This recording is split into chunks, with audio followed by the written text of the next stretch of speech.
ତାଙ୍କୁ ଛାଡ଼ନା କି ସେ କେଉଁଭଳି ଭାବରେ ଅନୁରାଗ ଭାବ ଅଛି। ଏପଟେ ଦର୍ଶକ ବନ୍ଧୁ ଆପଣ ଦେଖୁଛନ୍ତି ସୁନ୍ଦର ଭାବରେ ଏ ଦୃଶ୍ୟକୁ, ଯେଉଁ ଦୃଶ୍ୟ ସହିତ ବର୍ତ୍ତମାନ ଏ ଅପୂର୍ବ ଭାବରେ ଭାବରାଶି ସଂଯୁକ୍ତ ହୋଇଛି, ଯାହା ଦର୍ଶକ ବନ୍ଧୁ ଆପଣଙ୍କୁ କହିବା ପାଇଁ ଯେ ପ୍ରମୋଦ ଆଜି ସମସ୍ତେ ଏକୀଭୂତ ହୋଇଛନ୍ତି।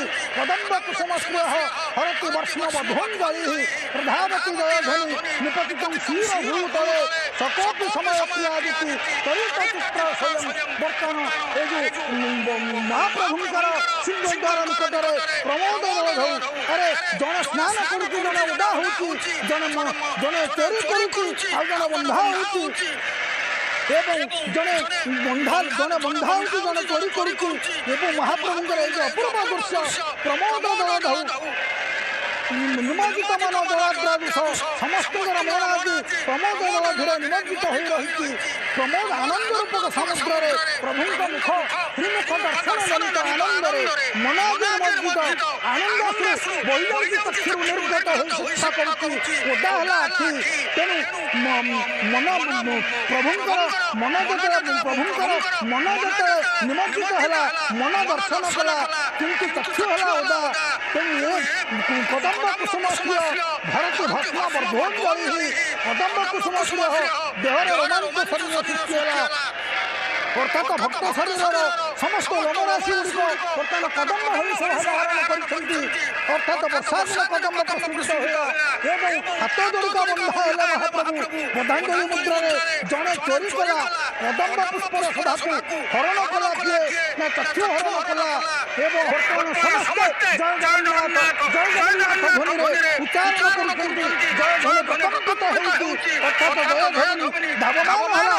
ଚତୁର୍ଦିଗରେ ଜୟଗୀତ ପ୍ରକାଶୁ ସହସ ପଦ୍ମ ଶ୍ରୀବଦନ କୋଟି ଚନ୍ଦ୍ରମାନିନ୍ଦୀ ସୁରଭିତ ପଦ୍ମମାଳାରେ ହୃଦୟ ହୋଇଛି ବନ୍ଦୀ।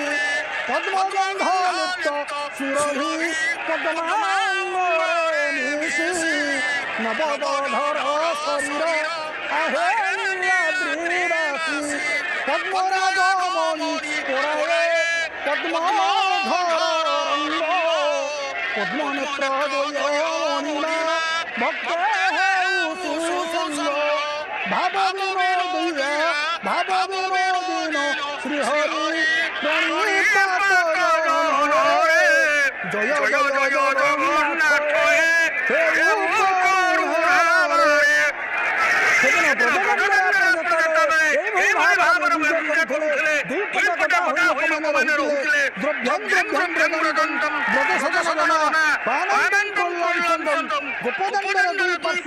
ସମସ୍ତ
ମାଙ୍କର ମାନଭଞ୍ଜନ ହବ।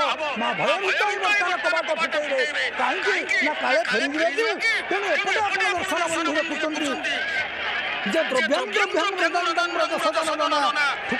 ଚାଲି କରିକି ଯେତେବେଳେ ଆପଣ ଯାଉଥିଲେ ଦାଣ୍ଡରେ ଦୁଇ ପାର୍ଶ୍ୱରେ ସମସ୍ତ ଆପଣଙ୍କୁ ଡାକୁଥିଲେ ଯେ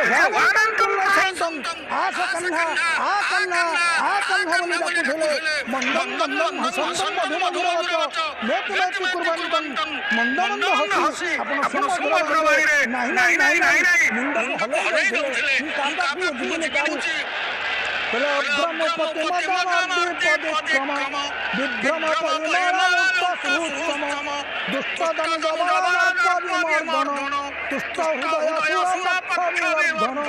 ଦର୍ପକ ବେଶିତ ସର୍ବ ନିରର୍ଗଳ ସର୍ପକୁଟି ଭୁଜ କର୍ଣ୍ଣଦ ପୂତଳ ନିର୍ମଳମୟ ଚର୍ଚିତ ବିଗ୍ରହ ନିର୍ମଳମୟ ଚର୍ଚିତ ବିଗ୍ରହ ନିର୍ମଳ ଲଳିତ ପୂତ ସର୍ପ ବିଗ୍ରହ ଦୁଷ୍କର କୃତିଭର ଲକ୍ଷଣ ବିସ୍ମିତ ପୁଷ୍କର ଭବ ଭୟମର୍ଜନ ସୁସ୍ମିତ ବସ୍ତଳ ଧର ଚର୍ଚିତ ଲକ୍ଷଣ ବସ୍ତର ବିରହିତ ବସ୍ତ ସୁହୃଦ୍ଗଣ ଗର୍ଜିତ ବିହୃଦୟ ବିଶୁଦ୍ଧର ସ୍ୱର ଗର୍ଜିତ ବିହୃଦୟ ବିଶୁଦ୍ଧତର ସ୍ୱର ତର୍ଜିତ ଖଳବଳ ଦୁର୍ଜନମସ୍ତର।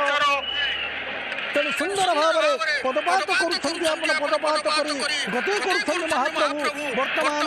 ତେଣୁ ଗୋପାଳ ପାଣି ପାଣି ତାଳି ତରନ୍ତ ଭଳିଆ ଧାନ ମୁଗ୍ଧାନ୍ତର ଗୋପାଳ ମାନେ ଆପଣଙ୍କ ସାଙ୍ଗସାଥୀମାନେ ସମସ୍ତେ ଆ କନ୍ନା ଡାକୁଛନ୍ତି। ତେଣୁ ଆପଣ ଆପଣଙ୍କ ଧ୍ୟାନ ଭଗ୍ନ କରିବା ପାଇଁ ଆପଣ ଧ୍ୟାନ ଭଗ୍ନ ହେଲେ ମଧ୍ୟ ସ୍ମିତ ହସୁଛି ଦୁଇ ପକ୍ଷକୁ ଚାହୁଁଥିଲେ ମଧ୍ୟ ଆପଣ କାହା ପାଖକୁ ନ ଯାଇ ମନ୍ଦ ହସନ୍ତಂ ମଧୁମଧୁରମଚ ନେତି କୁର୍ବନ୍ତଂ ନାହିଁ କରୁଛୁ ମୁଣ୍ଡ ହଲାଉଥିଲେ ଆପଣ ସେଇ ସମ୍ବନ୍ଧ ଆପଣ ମାଙ୍କୁ ପାଇବା ପାଇଁ କେତେ କଷ୍ଟ କରିଥିଲେ ସମୁଦ୍ର ମନ୍ଥନ କରି ମାଙ୍କୁ ପାଇଥିଲେ ପୂର୍ଣ୍ଣ ବଦନ ସୁଧାଧର ଦନ୍ତମଣି ଶ୍ରେଣୀ କାନ୍ତେଷୁ କମଳାବଦ ପରିମଳ તે ପାରିଜାତ ଗୁମ୍ଭା। ତେଣୁ ମାଙ୍କୁ ଯେତେବେଳେ ସୃଷ୍ଟି ହୋଇଥିଲେ 14ଟା ଦ୍ରବ୍ୟ ବାହାରିଥିଲା କିନ୍ତୁ ମା ଶେଷରେ ଆବିର୍ଭୂତ ହୋଇଥିଲେ ମାଙ୍କୁ ପାଇବା ପାଇଁ ଆପଣ ବହୁ କଷ୍ଟ କରିଛନ୍ତି। କିନ୍ତୁ ଆପଣ ଆଜି ଏହି ଭାବ ମଧୁର ଭାବ ଯେଉଁ ଭାବ ଆସିକି ବର୍ତ୍ତମାନ ପରିପ୍ରକାଶ କରିବା ପାଇଁ ଆମେ ସଚେଷ୍ଟା କରୁଛୁ। ହେ ମହାପ୍ରଭୁ ଆପଣ ଗତିଭର୍ତ୍ତା ପ୍ରଭୁ ସାଥି ନିବାସ ଶରଣନ୍ତୁ ପ୍ରଭବ ପ୍ରସ୍ଥାନ ନିଧାନନ୍ଦମଦ୍ବୟଂ ଆପଣ ସମସ୍ତଙ୍କର ଗତି ଆପଣ ସମସ୍ତଙ୍କର ଭକ୍ତା ଆପଣ ସମସ୍ତଙ୍କର ପ୍ରଭୁ ଆପଣ ଜଗତର ସାଥି ଆପଣ ସମସ୍ତଙ୍କର ନିବାସ ଆପଣ ସମସ୍ତଙ୍କର ଶରଣ ଆପଣ ସମସ୍ତଙ୍କ ପାଇଁ ଶ୍ରୁତ ଆପଣ ପ୍ରଭବ ପ୍ରସ୍ଥାନ ଧାର ପ୍ରଳୟକାଳରେ ସମସ୍ତ ଭୂତମାନେ ଆପଣଙ୍କ ପାଖରେ ଯାଇକି ଭୂତ ହୁଅନ୍ତି ନିବାସଂ ନିଧାନନ୍ଦମଦ୍ବୟଂ ଆପଣ ହେଉଛନ୍ତି ଏକମାତ୍ର ଅବ୍ୟୟ। ତେଣୁ ମହାପ୍ରଭୁଙ୍କର ଅପୂର୍ବ ଦୃଶ୍ୟ ଯେଉଁ ଦୃଶ୍ୟ ଆପଣମାନେ ଦେଖୁଛନ୍ତି ରକ୍ତାମ୍ଭୋଜ ପରାଗରାଗଲଳିତଂ ବିସ୍ଫାରିତ ଚାଧରଂ